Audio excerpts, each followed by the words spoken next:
ಸರ್ಕಾರಿ ಶಾಲೆಗಳಲ್ಲಿ LKG UKG ಗಳನ್ನ ಪ್ರಾರಂಭ ಮಾಡಿದ್ದಾರೆ. ಅವರು ಪ್ರಾರಂಭ ಮಾಡೋದ್ರಿಂದ ನಮಗೆ ಬರುವಂತ ಮಕ್ಕಳನ್ನ ಅವರು ತಗೊಂಡು ಹೋಗ್ತಾರೆ. ಏನೆಲ್ಲ ನಿಮ್ಮ ಕೇಂದ್ರ ಮತ್ತು ರಾಜ್ಯ ಸರ್ಕಾರಗಳ ಮಧ್ಯೆ ವಿವಾದ ಇದೆ ಅದು ನೀವು ಫೈಟ್ ಮಾಡ್ರಿ. ನಮ್ಮ ಸರ್ಕಾರ ಅಧಿಕಾರಕ್ಕೆ ಬಂದ್ರೆ 15,000 ರೂಪಾಯಿ ನಾವು ಗೌರವಧನವನ್ನ ಹೆಚ್ಚಳ ಮಾಡ್ತೀವಿ ಅಂತ. ಈ 3 ಬಜೆಟ್ ಅಲ್ಲಿ ನಮಗೆ ಕೇವಲ 1,000 ರೂಪಾಯಿ ಕೊಟ್ಟಿದ್ದಾರೆ. ಖಾಸಗಿ ಶಿಕ್ಷಣ ಕೊಟ್ರೆ ಗುಣಮಟ್ಟದ ಶಿಕ್ಷಣ, ಸರ್ಕಾರಿ ಶಿಕ್ಷಣ ಅಂತ ಹೇಳಿದ್ರೆ ಕೆಳಮಟ್ಟದ ಶಿಕ್ಷಣ ಅನ್ನುವಂತ ಒಂದು ಭೂತ ಎಲ್ಲರಲ್ಲೂ ಕೂಡ ಆವರಿಸ್ಕೊಂಡಿದೆ. ನಮ್ಮ ಅಂಗನವಾಡಿ ವರ್ಕರ್ ತಾಯಿಯ ಪ್ರೀತಿಯನ್ನ ಕೊಟ್ಟು ಮಗುವನ್ನ ತೊಡೆಯ ಮೇಲೆ ಕೂರಿಸ್ಕೊಂಡು ಅವನಿಗೆ ಲಾಲನೆ ಪಾಲನೆ ಪೋಷಣೆ ಶಿಕ್ಷಣ ಎಲ್ಲ ಕೊಡ್ತಾರೆ. ಬೇಡದೆ ಇರೋದಕ್ಕೆ ನಿಮ್ಮ ಹತ್ರ ದುಡ್ಡಿದೆ, ಬೇಕಿರೋದಕ್ಕೆ ಯಾಕೆ ದುಡ್ಡಿಲ್ಲ? ನೋಡಿ, ಈ ಸರ್ಕಾರ ಅಂಗನವಾಡಿ ನೌಕರರ ಸಪೋರ್ಟ್ ತಗೊಂಡೆ ಅಧಿಕಾರಕ್ಕೆ ಬಂದಿರೋದು ಅಂತ ಎಲ್ಲರಿಗೂ ಗೊತ್ತಿದೆ. ನಾವು ಅವರಿಗೆ ಬೆಂಬಲಿಸಿದೀವಿ. ಅಂಗನವಾಡಿ ನೌಕರರ ವಿವಿಧ ಬೇಡಿಕೆಗಳನ್ನ ಈಡೇರಿಸುವಂತ ನಿಟ್ಟಿನಲ್ಲಿ ಈಗ ಅನಿರ್ದಿಷ್ಟಾವಧಿ ಹೋರಾಟಕ್ಕೆ ಮುಂದಾಗಿರುವಂತದ್ದು. ಇವತ್ತು ಬೆಂಗಳೂರಿನ ಫ್ರೀಡಂ ಪಾರ್ಕ್ ಅಲ್ಲಿ ಸತತ ರಾಜ್ಯದ ಬೇರೆ ಬೇರೆ ಜಿಲ್ಲೆ ಹಾಗೂ ತಾಲೂಕುಗಳಿಂದ ಅಂಗನವಾಡಿಯ ನೌಕರರು ಇವತ್ತು ಬೃಹತ್ ಮಟ್ಟದಲ್ಲಿ ಅಥವಾ ಬೃಹತ್ ಸಂಖ್ಯೆಯಲ್ಲಿ ಇವತ್ತು ಸೇರಿರುವಂಥದ್ದು, ಅನಿರ್ದಿಷ್ಟಾವಧಿ ಹೋರಾಟಕ್ಕೆ ಮುಂದಾಗಿರುವಂಥದ್ದು. ಈ ಬಗ್ಗೆ ಮಾತನಾಡಲಿಕ್ಕೆ ನಮ್ಮೊಂದಿಗೆ CITU ಅಧ್ಯಕ್ಷರಾಗಿರುವಂತಹ ವರಲಕ್ಷ್ಮಿ ಅವರು ಇದ್ದಾರೆ. ಅವ್ರನ್ನ ನಾವು ಮಾತನಾಡಿಸ್ತಾ ಹೋಗೋಣ. ಮೇಡಮ್, ಮತ್ತೆ ಅನಿರ್ದಿಷ್ಟಾವಧಿ ಹೋರಾಟಕ್ಕೆ ಕರೆ ಕೊಟ್ಟಿರುವಂಥದ್ದು, ವಿಧಾನಸೌಧ ಚಲೋಗೆ ಕೂಡ ಕರೆ ಕೊಟ್ಟಿದ್ದೀರಿ. ಏನೆಲ್ಲ ಬೇಡಿಕೆಗಳು, ಪ್ರಮುಖ ಬೇಡಿಕೆಗಳು ಸರ್ಕಾರದ ಮುಂದೆ ಏನೆಲ್ಲ ಇದೆ ಅನ್ನುವಂಥದ್ದು? ಸರ್, ಮುಖ್ಯವಾಗಿ ಅಂಗನವಾಡಿ ಕೇಂದ್ರ ರಚನೆ ಆಗಿರೋದು 6 ವರ್ಷದ ಒಳಗಿನ ಮಕ್ಕಳನ್ನು ನೋಡೋಕ್ಕೆ, ಮತ್ತು 3 ರಿಂದ 6 ವರ್ಷದ ಮಕ್ಕಳಿಗೆ ನಾವು ಪೌಷ್ಟಿಕ ಆಹಾರ ಮತ್ತು ಶಿಕ್ಷಣ ಕೊಡಲಿಕ್ಕೆ. ಆದರೆ ನಾವು ಕೊಡಬೇಕಾದಂಥ ಶಿಕ್ಷಣವನ್ನು ಶಿಕ್ಷಣ ಇಲಾಖೆ ಸರ್ಕಾರಿ ಶಾಲೆಗಳಲ್ಲಿ ಪ್ರಾರಂಭ ಆಗಿದೆ. ಅದೇ LKG UKG ಅನ್ನುವಂಥದ್ದನ್ನು ಈಗ ಮೊನ್ನೆ ಬಜೆಟಲ್ಲೂ ಕೂಡ ಅವರಿಗೆ ಒಂದಷ್ಟು ಅನುದಾನಗಳನ್ನು ಕೊಟ್ಟು ಸುಮಾರು ಒಂದು 5 ರಿಂದ 7 ಸಾವಿರ ಸರ್ಕಾರಿ ಶಾಲೆಗಳಲ್ಲಿ LKG UKG ಗಳನ್ನು ಪ್ರಾರಂಭ ಮಾಡಿದ್ದಾರೆ. ಅವರು ಪ್ರಾರಂಭ ಮಾಡೋದ್ರಿಂದ ನಮಗೆ ಬರುವಂಥ ಮಕ್ಕಳನ್ನು ಅವರು ತೊಗೊಂಡು ಹೋಗ್ತಾರೆ. ಇದರಿಂದ ಅಂಗನವಾಡಿ ಕೇಂದ್ರಗಳು ಸಂಪೂರ್ಣವಾಗಿ ಒಂದು ರೀತಿ ರೋಗಗ್ರಸ್ತ ಆಗ್ತವೆ, ಮಕ್ಕಳಿಲ್ಲದಂಗೆ ಆಗುತ್ತೆ. ಇದರಿಂದ ಅಂಗನವಾಡಿ ಕೇಂದ್ರ ಮುಚ್ಚಬೇಕಾಗತ್ತೆ. ನಮ್ಮ ದೇಶದ ಒಳಗಡೆ, ನಮ್ಮ ರಾಜ್ಯದಲ್ಲಿ ಮಕ್ಕಳಿಗೆ ಮತ್ತು ಮಹಿಳೆಯರಿಗೆ ಇರ್ತಕ್ಕಂಥ ಏಕೈಕ ಯೋಜನೆ ಅಂದರೆ ಇದು ICDS ಒಂದೇ. ಸೊ ಈ ಯೋಜನೆಯನ್ನು ಕೂಡ ನೀವು ರೋಗಗ್ರಸ್ತ ಮಾಡಿದ್ರೆ, ಮಕ್ಕಳಿಲ್ದಂಗೆ ಮಾಡಿದ್ರೆ ಯಾವ ಸರ್ಕಾರಗಳು ಕೂಡ ಈ ಯೋಜನೆಯನ್ನು ಉಳಿಸ್ಕೊಳ್ಳೋಕೆ ಇಂಟ್ರೆಸ್ಟ್ ನೋಡಿಸಲ್ಲ ಮತ್ತು ಬಜೆಟ್ಟು ಕೊಡೋದಿಲ್ಲ. ಸೊ ಹಾಗಾಗಿ ನಾವು ಈ LKG UKGಯನ್ನು ಸರ್ಕಾರಿ ಶಾಲೆಗಳೇನು ಪ್ರಾರಂಭ ಮಾಡ್ತಿದ್ದಾರೆ ಅದನ್ನು ನಿಲ್ಲಿಸಬೇಕು ಮತ್ತು ನಮ್ಮಲ್ಲೇ ಅದನ್ನು ಪ್ರಾರಂಭಿಸಬೇಕು ಅಂತೇಳಿ ಒತ್ತಾಯ ಮಾಡಲಿಕ್ಕೆ ಇದು ಪ್ರಮುಖವಾದ ಬೇಡಿಕೆಯನ್ನು ಇಟ್ಕೊಂಡು ನಾವು ಈ ಹೋರಾಟಕ್ಕೆ ಬಂದಿದ್ದೀವಿ ಸರ್. ಈಗ ಕಳೆದ ಬಾರಿನೂ ಕೂಡ ನೀವು ಪ್ರತಿಭಟನೆ ಮಾಡಿದ್ರಿ, ಹೋರಾಟ ಮಾಡಿದ್ರೆ ಆ ಹೋರಾಟಕ್ಕೆ ಒಂದು ರೀತಿಯಾದಂಥ ಯಶಸ್ಸು ಕೂಡ ಸಿಕ್ಕಿರುವಂಥದ್ದು. ಈಗ ಎಷ್ಟು ಜನ ಅಂಗನವಾಡಿ ಕಾರ್ಯಕರ್ತರು, ನೌಕರರು ಸೇರಿದ್ದಾರೆ ಫ್ರೀಡಂ ಪಾರ್ಕಲ್ಲಿ ಅನ್ನುವಂಥದ್ದು? ಯಾಕಂದರೆ ಬೆಳಗ್ಗೆಯಿಂದನೂ ಕೂಡ ರಾಜ್ಯದ ಬೇರೆ ಬೇರೆ ಜಿಲ್ಲೆ ತಾಲೂಕುಗಳಿಂದನೂ ಕೂಡ ಬಂದಿರುವಂಥದ್ದು. ಎಷ್ಟು ಸಂಖ್ಯೆಯಲ್ಲಿ ಸೇರಿದ್ದಾರೆ ಅಂತ? ಇವತ್ತು ಸುಮಾರು 10,000 ಮೇಲ್ಪಟ್ಟು ಅಂಗನವಾಡಿ ನೌಕರರು ಬಂದಿದ್ದಾರೆ. ಭಾಳ ಕಷ್ಟಪಟ್ಟು ಬಂದಿದ್ದಾರೆ. ಯಾಕಂದರೆ ಯುಗಾದಿ ಹಬ್ಬ, ರಂಜಾನ್ ಈ ಥರ ನಿರಂತರವಾಗಿ 4-5 ದಿನ ರಜೆ ಬಂದು ಜನ ಎಲ್ಲ ಹೊರಗಡೆ ಹೋಗಿ ಇವತ್ತು ಎಲ್ಲ ಜನ ಬೆಂಗಳೂರು ಒಳಗಡೆ ಬಂದಿದ್ದಾರೆ. ಆ ಥರದ ಒಂದು ಬಸ್ಸುಗಳು, ಟ್ರೈನುಗಳು ರಶ್ ಇದ್ದರೂ ಕೂಡ ಇಷ್ಟು ದೊಡ್ಡ ಸಂಖ್ಯೆಯಲ್ಲಿ ಬಂದಿದ್ದಾರೆ. ನಾಳೆ ಇನ್ನೂ ಕೂಡ ಹೆಚ್ಚಿನ ಸಂಖ್ಯೆಯಲ್ಲಿ ಜನ ಬರ್ತಾರೆ. ಹಾಗಿದ್ರೆ ಎಷ್ಟು ದಿನ ಮುಂದುವರಿಯುತ್ತೆ ಈ ಅನಿರ್ದಿಷ್ಟಾವಧಿ ಮುಷ್ಕರ ಅನ್ನುವಂಥದ್ದು? ಯಾಕಂದರೆ ಇವತ್ತು ಮತ್ತು ನಾಳೆ ಅಂತಿದ್ರಿ, ಇನ್ನೂ ಮುಂದಿನ ದಿನಗಳು ಅಥವಾ ಎಷ್ಟು ದಿನಗಳು ಮುಂದುವರಿಬೋದು ಅನ್ನುವಂಥದ್ದು ಅಂತ? ಒಂದು ಇದರಲ್ಲಿ ನಾವು ಇಟ್ಟಿರುವಂಥ ಸುಮಾರು ಪ್ರಮುಖ ಡಿಮ್ಯಾಂಡ್ಸಲ್ಲಿ 2 ಥರದ ಬೇಡಿಕೆಗಳಿದ್ದಾವೆ. ಒಂದನೇ ಬೇಡಿಕೆ, ಕೆಲವು ಬೇಡಿಕೆಗಳು ನಮ್ಮ ಇಲಾಖೆಯ ಒಳಗಡೆ ನಮ್ಮ ಸಚಿವರ ಸಮ್ಮುಖದಲ್ಲಿ ಇದು ಡಿಮ್ಯಾಂಡ್ಗಳು ಸೆಟ್ಲಾಗಬೇಕು. ಅದಕ್ಕೆ ನಾವು ಸಚಿವರ ಹತ್ರ ಕೇಳಿದ್ದೀವಿ, ಅವರ ಅಧ್ಯಕ್ಷತೆಯಲ್ಲಿ ಒಂದು ಸಭೆ ನಡಿಬೇಕಂತ. ಅವರು ಬಹುಶಃ ನಾಳೆ ಆ ಸಭೆಯನ್ನು ನಡೆಸ್ತೀವಿ ಅಂತ ಹೇಳಿದ್ದಾರೆ. ಅದೇ ನಮ್ಮ ಇಲಾಖಾ ಸಚಿವರು, ಡಿಪಾರ್ಟ್ಮೆಂಟ್ ಡೈರೆಕ್ಟರು, ಪ್ರಿನ್ಸಿಪಲ್ ಸೆಕ್ರೆಟರಿ ಮತ್ತು ನಮ್ಮ ಸಂಘಟನೆ ಪ್ರತಿನಿಧಿಗಳು, ಇದು ಒಂದು ಭಾಗ. ಎರಡನೆಯದು ಮಾನ್ಯ ಮುಖ್ಯಮಂತ್ರಿಗಳ ಹತ್ರ ಕೆಲವು ಡಿಮ್ಯಾಂಡ್ಸ್ ಇದ್ದಾವೆ. ಆದರೆ ಅದು ಪಾಲಿಸಿ ಇಶ್ಯೂ. ಆ ಇಶ್ಯೂಸು ಕ್ಲಿಂಚ್ ಆಗಬೇಕು. ಅದು ಕ್ಲಿಂಚ್ ಆಗಬೇಕು ಅಂದರೆ ಮಾನ್ಯ ಮುಖ್ಯಮಂತ್ರಿಗಳ ಜೊತೆಯಲ್ಲಿ ಒಂದು ಜಂಟಿ ಸಭೆ ಆಗಬೇಕು. ಈ ಸಭೆಗಳಾಗಿ ಆ ಸಭೆಗಳ ಔಟ್ಕಮ್ ಏನು ಬರುತ್ತೆ ಅನ್ನೋದ್ರ ಮೇಲೆ ನಮ್ಮ ಹೋರಾಟವನ್ನು ನಾವು ವಾಪಸ್ ತಗೊಳ್ಬೇಕಾ ಬೇಡ ಅನ್ನೋದನ್ನು ತೀರ್ಮಾನ ಮಾಡ್ತೀವಿ. ಓಕೆ, ಹಾಗಿದ್ರೆ ಈಗ ಈ ಒಂದು CITU ಸಂಘಟನೆಗೆ ಯಾವೆಲ್ಲ ಸಂಘಟನೆಗಳು ಬೆಂಬಲ ಸೂಚಿಸ್ತಾ ಇದೆ, ಅಥವಾ ಏಕಾಂಗಿಯಾಗಿ CITU ಸಂಘಟನೆಯವರ ಹೋರಾಟ ಮಾಡ್ತಿರುವಂಥದ್ದು ಹೇಗೆ ಅಂತ? ಒಂದು, ನಾವು CITU ನೇತೃತ್ವದ ಒಳಗಡೆ ಅಂಗನವಾಡಿ ನೌಕರರು ಇದನ್ನು ನಾವು ಹೋರಾಟ ಮಾಡ್ತಾ ಇದ್ದೀವಿ. ಇದಕ್ಕೆ ಹಲವಾರು ಜನ ಬೆಂಬಲವನ್ನು ಕೊಡ್ತಾರೆ ಸಹಜವಾಗಿ, ಆ ರೀತಿಯಲ್ಲಿ ಅಂತ ಏನಿಲ್ಲ. ಸೊ ನಮ್ಮದೇ ದೊಡ್ಡ ಸ್ಟ್ರೆಂತ್ ಇದೆ. ಹಾಗಾಗಿ ನಾವು ನಮ್ಮ ನ್ಯಾಯಯುತವಾದ ಬೇಡಿಕೆಗಳಿಗೆ ಎಲ್ಲರೂ ಬೆಂಬಲ ಕೊಡಲಿಕ್ಕೆ, ಸೂಚನೆ ಮಾಡಲಿಕ್ಕೆ ಬಂದಿದ್ದರು ಮತ್ತು ಹೋಗಿದ್ದಾರೆ. ಮತ್ತು ಇವತ್ತು ನಾವು ಈ ಹೋರಾಟಕ್ಕೆ ಕೂತ ಮೇಲೆ ರಾಜ್ಯ ಸರ್ಕಾರದ ಪ್ರತಿನಿಧಿಯಾಗಿ ಶರಣ್ ಪಾಟೀಲ್ ಅವರು ಬಂದಿದ್ದರು. ಆಮೇಲೆ ಅವ್ರ ಹತ್ರನೂ ಕೂಡ ನಾವು ಕನ್ವಿನ್ಸ್ ಮಾಡಿದ್ದೀವಿ, ನೀವು ಇಮಿಡಿಯೇಟಾಗಿ ಮುಖ್ಯಮಂತ್ರಿಗಳ ಹತ್ರ ನೀವು ಸಭೆ ಮಾಡಬೇಕು ಅಂತ. ನಂತರದಲ್ಲಿ ನಮ್ಮ ಇಲಾಖೆಯ ಸಚಿವರು ಮಾನ್ಯ ಲಕ್ಷ್ಮೀ ಹೆಬ್ಬಾಳ್ಕರ್ ಅವರು ಮತ್ತು ಇಲಾಖೆಯ ಪ್ರಿನ್ಸಿಪಲ್ ಸೆಕ್ರೆಟರಿ ಶಮ್ಲಾ ಇಕ್ಬಾಲ್ ಅವರು, ಆಮೇಲೆ ನಮ್ಮ ನಿರ್ದೇಶಕರು ಮಹೇಶ್ ಬಾಬು ಅವರು, ಜಾಯಿಂಟ್ ಡೈರೆಕ್ಟರ್ ಇವರೆಲ್ಲ ಬಂದಿದ್ದಾರೆ. ಬಂದು ತುಂಬಾ ಸಮಯದಲ್ಲಿ ಇಲ್ಲಿ ಮಾತಾಡಿದ್ದಾರೆ. ಮಾತಾಡಿ ನಾವು ಅವ್ರಿಗೂ ಕೂಡ ನಮ್ಮ ಬೇಡಿಕೆಗಳ ಬಗ್ಗೆ ಕನ್ವಿನ್ಸ್ ಮಾಡಿದ್ದೀವಿ. ಕೂಡಲೇ ಈ ಮೇಲಂತದ 2 ಥರದ ಒಂದು ಸಭೆಗಳು, ಜಂಟಿ ಸಭೆಗಳು ನಡಿಬೇಕು ಅಂತ ಹೇಳಿ ನಾವು ಹೇಳಿದ್ದೇವೆ. ಬಹಳ ಮುಖ್ಯವಾಗಿ ಏನು ಅಂಗನವಾಡಿಯಲ್ಲಿ LKG ಮತ್ತು UKG ಪ್ರಾರಂಭ ಮಾಡಬೇಕು, ಆಮೇಲೆ ಕನಿಷ್ಠ ವೇತನನೂ ಕೂಡ ಜಾರಿ ಮಾಡಬೇಕು ಅನ್ನುವಂಥದ್ದು ಪ್ರಮುಖ ಬೇಡಿಕೆಗಳು. ಈ ಬೇಡಿಕೆಗಳು ಈಡೇರುತ್ತೆ ಅನ್ನುವಂತಹ ಆಶಾಭಾವನೆ, ವಿಶ್ವಾಸ ಇದೆಯಾ ಅನ್ನುವಂಥದ್ದು? ಒಂದು ಕನಿಷ್ಠ ವೇತನಕ್ಕೆ ಸಂಬಂಧಪಟ್ಟು ನಿಮಗೆ ಗೊತ್ತಿರೋ ಹಾಗೆ ಡಿಸೆಂಬರ್ ತಿಂಗಳಲ್ಲಿ ನಾವು ಕೇಂದ್ರ ಸಚಿವರ ಮನೆಯ ಮುಂದೆ ಹೋರಾಟಗಳನ್ನು ಮಾಡಿದ್ವಿ. ಆವಾಗ ಶೀತ ಗಾಳಿ ಬೀಸ್ತಾ ಇತ್ತು.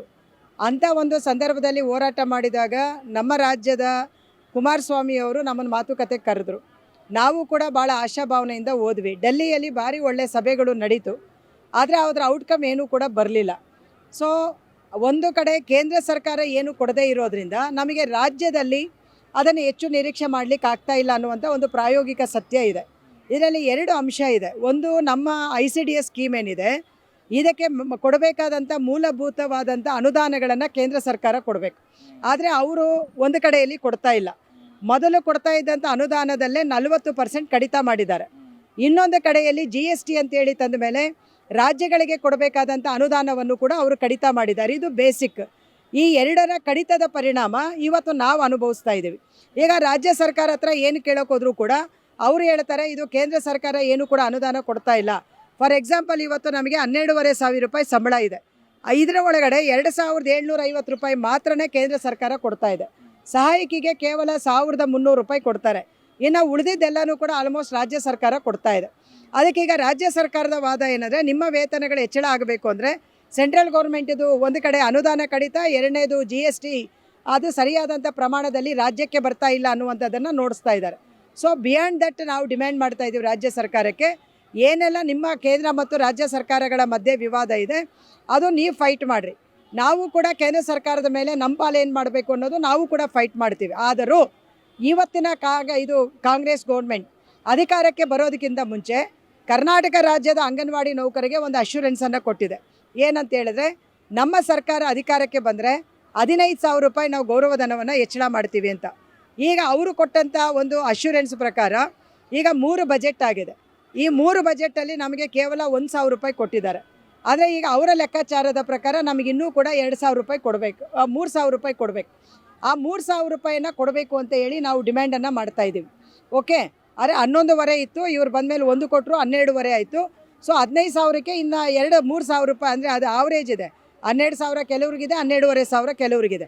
ಹಂಗಾಗಿ ಆವ್ರೇಜ್ 3,000 ರೂಪಾಯಿ ಅವ್ರು ಹೆಚ್ಚಳ ಮಾಡಬೇಕಾಗತ್ತೆ. ಸೊ ಅದನ್ನು ಹೆಚ್ಚಳ ಮಾಡಬೇಕು ಅನ್ನುವಂಥದ್ದು ಕೂಡ ನಮ್ಮ ಡಿಮ್ಯಾಂಡ್ ಇದೆ. ಹಾಗಿದ್ರೆ ನೀವು ಮಾತನಾಡುವಾಗ ಮೊದಲೇ ಹೇಳಿದ್ರಿ ಅಂಗನವಾಡಿಗಳಲ್ಲಿ ಮಕ್ಕಳ ಸಂಖ್ಯೆ ಕಡಿಮೆ ಆಗ್ತಿದೆ ಅನ್ನೋದು ಏನು ಕಾರಣ ಇರ್ಬೋದು, ರೀಸನ್ ಏನಿರ್ಬೋದು ಅನ್ನೋದು?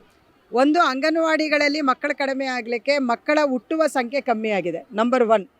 ಆಮೇಲೆ ಎರಡನೇದು, ಹುಟ್ಟಿದ ಮಕ್ಕಳು ನಮಗೆ ಮೊದಲು ಎನ್ರೋಲ್ ಆಗ್ತಾರೆ. ಅಂದರೆ ಒಂದು ಮಗು, ಒಬ್ಬ ತಾಯಿ ಪ್ರೆಗ್ನೆಂಟ್ ಆದ ಕೂಡಲೇ ನಮಗೆ ಆಶಾ ವರ್ಕರ್ ತಾಯಿ ಕಾರ್ಡ್ ಅಂತ ಮಾಡಿಸ್ತಾರೆ ಆರೋಗ್ಯ ಇಲಾಖೆಯಲ್ಲಿ.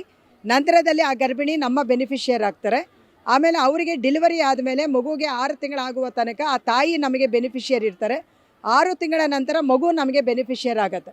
ಸೊ ಆ 6 ತಿಂಗಳ ಮಗುವಿಂದ ನಾವು ಸಾಕ್ಕೊಂಡು ಬರ್ತೀವಿ. ಒಂದು 3 ವರ್ಷ ತನಕ, 3.5 ವರ್ಷ ತನಕ ಆ ಮಗು ನಮ್ಮ ಕೇಂದ್ರದ ಮಗು ಆಗಿರುತ್ತೆ. 3.5 ವರ್ಷ ಆಗಿದ ಕೂಡಲೇ ಆ ಮಗುವನ್ನು ಹೆಚ್ಚಿನ ವಿದ್ಯಾಭ್ಯಾಸ ಕೊಡಬೇಕು, ಗುಣಮಟ್ಟದ ವಿದ್ಯಾಭ್ಯಾಸ ಕೊಡಬೇಕಂತಕ್ಕಂಥ ಪೋಷಕರಲ್ಲಿ ಒಂದು ರೀತಿಯ ಭಾವನೆ ಬಂದಿದೆ. ಈಗ ನಮ್ಮ ಪೇರೆಂಟ್ಸಲ್ಲೂ ಹೆಂಗಿದೆ ಅಂತ ಹೇಳಿದರೆ, ಖಾಸಗಿ ಶಿಕ್ಷಣ ಕೊಟ್ಟರೆ ಗುಣಮಟ್ಟದ ಶಿಕ್ಷಣ, ಸರ್ಕಾರಿ ಶಿಕ್ಷಣ ಅಂತ ಹೇಳಿದ್ರೆ ಕೆಳಮಟ್ಟದ ಶಿಕ್ಷಣ ಅನ್ನುವಂಥ ಒಂದು ಭೂತ ಎಲ್ಲರಲ್ಲೂ ಕೂಡ ಆವರಿಸ್ಕೊಂಡಿದೆ. ಈ ಭೂತ ಆವರಿಸ್ಕೊಂಡಿರೋ ಕಾರಣಕ್ಕೆ 3.5 ವರ್ಷ ಆಗಿದ ಕೂಡಲೇ ಮಕ್ಕಳನ್ನು ಖಾಸಗಿ ಶಾಲೆಗಳಿಗೆ LKG UKGಗೆ ಹಾಕ್ತಾರೆ. ಅವರು ಲಕ್ಷಗಟ್ಟಲೆ ಹಣವನ್ನು ಇವ್ರ ಹತ್ರ ವಸೂಲಿ ಮಾಡ್ತಾರೆ. ಆಮೇಲೆ ಇಲ್ಲ ಅಂತ ಹೇಳಿದರೆ ಸರ್ಕಾರಿ ಶಾಲೆಯವರು ಇವತ್ತು ಅದನ್ನು ಪ್ರಾರಂಭ ಮಾಡಿದ್ದಾರೆ. ಸರ್ಕಾರಿ ಶಾಲೆ LKG UKGಗೆ ನಮ್ಮ ಮಗು ಹೊಟ್ಟೋಗುತ್ತೆ. ಆವಾಗ ಅಂಗನವಾಡಿ ಕೇಂದ್ರ ಅಂತ ಏನು ಸ್ಟ್ರಕ್ಚರಲ್ ಇದೆ, 3 to 6 ಇಯರ್ ಮಗು ನಮಗೇನು ಬರಬೇಕು, ಆ ಮಕ್ಕಳು ನಮಗೆ ಅಲಭ್ಯ ಆಗ್ತಾ ಇದ್ದಾರೆ. ಆ ಮಗು ಅಲಭ್ಯ ಆಯಿತು ಅಂದರೆ ಅಂಗನವಾಡಿನೇ ಇರಲ್ಲ. ನಮ್ಮ ಪಾಯಿಂಟ್ ಇರೋದು 1975ರಲ್ಲಿ ICDS ಸ್ಕೀಮ್ ಬಂದಿದ್ದು ಯಾಕೆ? ಮಕ್ಕಳ ಅಪೌಷ್ಟಿಕತೆಯನ್ನು ಕಡಿಮೆ ಮಾಡೋಕ್ಕೆ, ಮಕ್ಕಳ ಮರಣ ದರವನ್ನು ಕಡಿಮೆ ಮಾಡೋಕ್ಕೆ. ಒಬ್ಬ ತಾಯಿ ಮಗುವಿಗೆ ಜನನ ಕೊಡುವಾಗ ಆಗುವಂಥ ಇದು ಏನಿದೆ ಅಂದರೆ ಡೆತ್ ರೇಟ್ ಏನಿದೆ ಅದನ್ನು ಕಮ್ಮಿ ಮಾಡೋಕ್ಕೆ ನಮ್ಮ ಸ್ಕೀಮ್ ಬಂದಿದ್ದು. ಇಷ್ಟೆಲ್ಲ ನಾವು ಕಾಣಿಕೆಯನ್ನು ಕೊಟ್ಟಂಥವರು ಇವತ್ತು ನಮಗೆ ಒಂದು ಸ್ಟ್ಯಾಂಡ್ ಬಂದಿದೆ. ಏನಂತ? ಎಲ್ಲ ಮಕ್ಕಳನ್ನು ಕೂಡ ಪೇರೆಂಟ್ಸು ಶಿಕ್ಷಣ ಬೇಕು ಅಂತ ಕೇಳ್ತಾ ಇರೋ ಹಿನ್ನೆಲೆಯಲ್ಲಿ ನಮ್ಮ ಅಂಗನವಾಡಿಯಲ್ಲೂ ಕೂಡ ಇವತ್ತು ಮೋರ್ ದೆನ್ 17,000 ಡಿಗ್ರಿ ಹೋಲ್ಡರ್ಸ್ ಇದ್ದಾರೆ. ಆಮೇಲೆ ಹೆಚ್ಚು ಕಮ್ಮಿ 30ರಿಂದ ಮೋರ್ ದೆನ್ 30,000 ಅಷ್ಟು PUC ಮಾಡಿರೋರು ಇದ್ದಾರೆ. ಸೊ ಇವತ್ತು ಶಿಕ್ಷಣ ಇಲಾಖೆ ಹೇಳುವಂಥ LKG UKGಯ ಟೀಚರ್ನ ಕ್ವಾಲಿಫಿಕೇಷನ್ PUC. ನಮ್ಮಲ್ಲಿ ಆಲ್ರೆಡಿ PU ಮಾಡಿರೋರು ಇದ್ದೀವಿ. ಮತ್ತು ನಮಗೆ ಅನುಭವ ಇದೆ. ಎಷ್ಟು ವರ್ಷದ ಅನುಭವ? 30-40 ವರ್ಷಗಳ ಅನುಭವ ಇದೆ. 30-40 ವರ್ಷಗಳ ಅನುಭವ ಇರ್ತಕ್ಕಂಥ ನಮ್ಮ ಅಂಗನವಾಡಿ ವರ್ಕರ್ ತಾಯಿಯ ಪ್ರೀತಿಯನ್ನು ಕೊಟ್ಟು ಮಗುವನ್ನು ತೊಡೆಯ ಮೇಲೆ ಕೂರಿಸ್ಕೊಂಡು ಅವನಿಗೆ ಲಾಲನೆ ಪಾಲನೆ ಪೋಷಣೆ ಶಿಕ್ಷಣ ಎಲ್ಲ ಕೊಡ್ತಾರೆ. ಆದರೆ ಇನ್ನು ಈ ರೀತಿಯ ಒಂದು ಏನಿದೆ ಅಂದರೆ ಒಂದು ತಾಯ್ತನದಿಂದ ಕಲಿಸುವಂಥ ವಿಧಾನ ಏನಿದೆ ಬೇರೆ ಎಲ್ಲೂ ಕೂಡ ಈ ವಿಧಾನ ಇಲ್ಲ.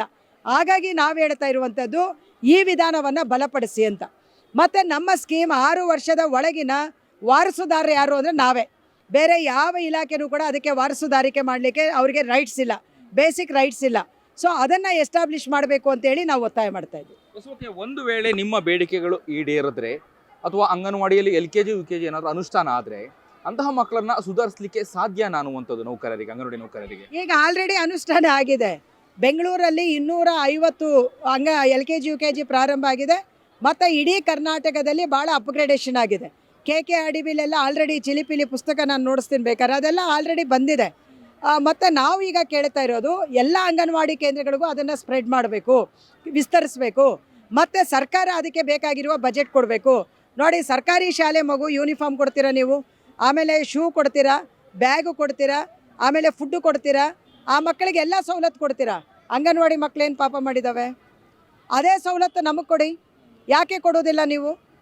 ನಾವು ಕೇಳದೇ ಇರೋ ಡಿಮ್ಯಾಂಡ್ 2 ಸಮವಸ್ತ್ರ ಅಂಗನವಾಡಿ ವರ್ಕರ್ಸ್ಗೂ ನಾವು ಕೇಳೇ ಇಲ್ಲ. ನಾವು ಕೇಳಿದ್ದು ಬೇರೆ, ನೀವು ಕೊಡ್ತಾ ಇರೋದು ಬೇರೆ. ಬೇಡದೇ ಇರೋದಕ್ಕೆ ನಿಮ್ಮ ಹತ್ರ ದುಡ್ಡಿದೆ, ಬೇಕಿರೋದಕ್ಕೆ ಯಾಕೆ ದುಡ್ಡಿಲ್ಲ? ಅದರ ಅರ್ಥ ಏನಂದರೆ ನಿಮ್ಮ ಪರಿಕಲ್ಪನೆಗಳು ಏನಿದ್ದಾವೆ ಅದು ಬದಲಾಗಬೇಕು ಅಂತ ನಾವು ಕೇಳ್ತಾ ಇದ್ದೀವಿ. ಗ್ರಾಮಾಂತರ ಭಾಗದಲ್ಲಿ, ಹಳ್ಳಿ ಭಾಗದಲ್ಲಿ ಇದು ಸಾಧ್ಯ ಅನ್ನುವಂತಹ ಪ್ರಶ್ನೆ ಸಾಮಾನ್ಯವಾಗಿ ಮೂಡುವಂಥದ್ದು. ಅದಕ್ಕೆ ಹೇಗೆ ನೀವು ತಯಾರಿಗಳನ್ನು ಮಾಡ್ಕೊಂಡಿದ್ರಿ? ತರಬೇತಿಗಳನ್ನು ಕೊಡುವಂಥದ್ದು ಅಥವಾ ಸರ್ಕಾರದ ಮೂಲಕ ಹೇಗೆ ನೀವು ಅನುದಾನಗಳನ್ನು ಕೇಳುವಂಥದ್ದು, ಯಾವ ರೀತಿಯಾಗಿ ಸಪೋರ್ಟ್ ಕೇಳ್ತಾ ಇದ್ದೀರಾ? ಈಗ 3 to 6 ಇಯರ್ ಮಕ್ಕಳು ನಮ್ಮಲ್ಲಿದ್ದಾರೆ. ನಾವೀಗ ಆಲ್ರೆಡಿ ಅವರಿಗೆ ಅನೌಪಚಾರಿಕವಾದಂಥ ಶಿಕ್ಷಣವನ್ನು ಈಗ ಆಲ್ರೆಡಿ ಕಲಿಸ್ತಾ ಇದ್ದೀವಿ. ಅದು ಹಾಡಿನ ಮುಖಾಂತರ, ಡ್ಯಾನ್ಸ್ ಮುಖಾಂತರ, ಆಮೇಲೆ ಮತ್ತು ಇದು ಏನು ಸಣ್ಣ ಸಣ್ಣ ಕಥೆಗಳ ಮುಖಾಂತರ, ಅಟಿಕೆಗಳನ್ನು ಜೋಡಿಸೋದ್ರ ಮುಖಾಂತರ ನಾವು ಆಲ್ರೆಡಿ ಮಾಡ್ತಾ ಇದ್ದೀವಿ. ನೀವು ಇದನ್ನು ಸ್ಟ್ರೀಮ್ ಲೈನ್ ಮಾಡಿ ಅಂತ ಕೇಳ್ತಾ ಇದ್ದೀವಿ. ಈಗ ಖಾಸಗಿ LKG UKGಲಿ ಏನು ಹೇಳ್ಕೊಡ್ತಾರೆ ಅದನ್ನೇ ನಾವು ಹೇಳ್ಕೊಡ್ತಾ ಇದ್ದೀವಿ. ಆಲ್ರೆಡಿ ನಾವು ಹೇಳ್ಕೊಡ್ತಾ ಇದ್ದೀವಿ. ನಮಗೆ ಟ್ರೈನಿಂಗ್ ಇದೆ, ಕ್ವಾಲಿಫಿಕೇಷನ್ ಇದೆ, ಎಕ್ಸ್ಪೀರಿಯೆನ್ಸ್ ಇದೆ. ಉಪಯೋಗ ಮಾಡಿ. ನೀವು ಯಾಕೆ ಉಪಯೋಗ ಮಾಡಲ್ಲ? ಸೊ ನೀವು ಈ ರೀತಿ ಅದನ್ನು ಕರೆಕ್ಟಾಗಿ ನೀವು ಉಪಯೋಗಿಸಿದ್ರೆ ಕರ್ನಾಟಕ ರಾಜ್ಯದ ಪ್ರತಿಯೊಬ್ಬ ರೈತನ ಮಗು, ಕೃಷಿ ಕೂಲಿಕಾರನ ಮಗು, ಆಮೇಲೆ ಯಾವುದೋ ಸಣ್ಣ ಕೂಲಿ ಕೆಲಸ ಮಾಡಿಕೊಳ್ಳುವಂಥ ಮಗು ಒಂದು ಒಳ್ಳೆಯ ಶಿಕ್ಷಣ ಅಂಗನವಾಡಿಯಿಂದ ಯಾಕೆ ಕೊಡೋಕ್ಕಾಗಲ್ಲ? ನಮಗೆ 3,500 ಕೋಟಿ ಬಜೆಟ್ ಇದೆ ಅಂಗನವಾಡಿಗೆ. ಸುಮ್ಮನೆ ಅಲ್ಲ, ಸಾವಿರಾರು ಕೋಟಿ ಬಜೆಟ್ ಇದೆ.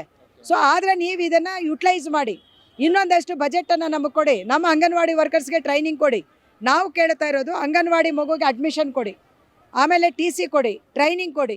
ಮತ್ತು ಬೇರೆ ಎಲ್ಲ ಮಕ್ಕಳಿಗೆ ಕೊಟ್ಟಂಗೆ ನಮ್ಮ ಮಕ್ಕಳಿಗೂ ಸ್ಕೂಲು, ಬ್ಯಾಗು, ಶೂ ಎಲ್ಲವನ್ನು ಕೊಡಿ. ಆಯಿತಾ? ಯಾಕೆ ಮಾಡಲಿಕ್ಕಾಗಲ್ಲ? ನೀವು ಇರುವುದನ್ನು ಸ್ಟ್ರೀಮ್ ಲೈನ್ ಮಾಡೋಕ್ಕೆ, ಸ್ಟ್ರೆಂಥನ್ ಮಾಡಲಿಕ್ಕೆ ತಲೆ ಕೆಡಿಸ್ಕೊಳ್ಳಿ ಅಂತ ನಾವು ಕೇಳ್ತಾ ಇದ್ದೀವಿ. ಕೊನೆಯದಾಗಿ ರಾಜ್ಯದ ಅಂಗನವಾಡಿ ನೌಕರರ ಪರವಾಗಿ ಧ್ವನಿ ಎತ್ತಿದ್ದೀರಿ.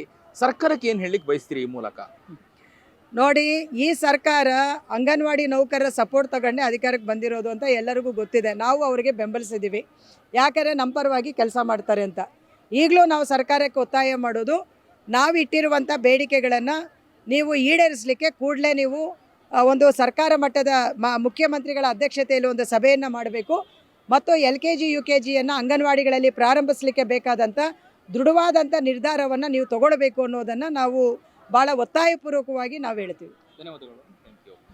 ಇದಿಷ್ಟು ವರಲಕ್ಷ್ಮಿ ಅವರ ಮಾತುಗಳಾಗಿತ್ತು. ಕ್ಯಾಮ್ರಾ ಪರ್ಸನ್ ಅಭಿಲಾಷ್ ಜೊತೆ ಅಭಿಜಿತ್ ಗಣೇಶ್, ಕರ್ನಾಟಕ TV, ಬೆಂಗಳೂರು. ನೀವು ಸಣ್ಣ ಆಗಬೇಕಲ್ವಾ? ಅದು ಒಂದು ಉತ್ತಮ ಆಹಾರದಿಂದ ಸಣ್ಣ ಆಗಬೇಕಲ್ವಾ? ಪ್ರತಿದಿನ ನಮ್ಮ ಜೀನಿ ಸ್ಲಿಮ್ನ ಯೂಸ್ ಮಾಡಿ ಯಾವುದೇ ಸೈಡ್ ಎಫೆಕ್ಟ್ ಇಲ್ದಂಗೆ ನೀವು ಸಣ್ಣ ಆಗ್ತೀರಾ.